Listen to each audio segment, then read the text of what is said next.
ఇప్పుడున్న ఆచార వ్యవహారాలన్నీ లోపభూయిష్టమైనవేనా మీ ఉద్దేశం? ఇప్పుడున్న ఆచార వ్యవహారాలన్నీ లోపభూయిష్టమైనవి అని నా ఉద్దేశం కానే కాదు. నా ప్రయత్నం ఇప్పుడున్న ఆచార వ్యవహారాలను వ్యతిరేకించడం అంతకన్నా కాదు. ఇప్పుడున్న ఆచార వ్యవహారాలన్నీ ఉన్నతమైనవే. మహనీయులందరూ కొన్ని వేల సంవత్సరాల క్రితం ఈ ఆచార వ్యవహారాలన్నీ మానవుడి హితవు కాంక్షించే ప్రవేశపెట్టారు. వాటన్నిటిలో అంతరార్థాలు ఉన్నాయి. కానీ వాటి అంతరార్థాలు తెలుసుకోకుండా ఆచరించడం వలన ఏ ఉపయోగం లేదు.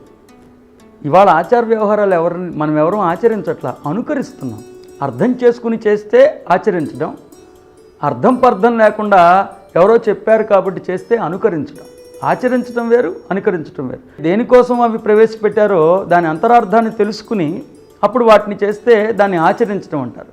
అవి ఫలానా ఆయన చేశారు కాబట్టి నేను కూడా చేస్తున్నానంటే అది అనుకరించడం అవుతుంది. శ్రీ వివేకానంద గారిచే నిర్వహించబడుతున్న శిక్షణా తరగతులు విజయవాడ, ఏలూరు, రాజమండ్రి, హైదరాబాద్, రాయవరం, ఖమ్మం, తిరుపతి, కాకినాడ, గుంటూరు, అమలాపురం, వరంగల్, సూర్యాపేట, కోదాడ, ముంబై.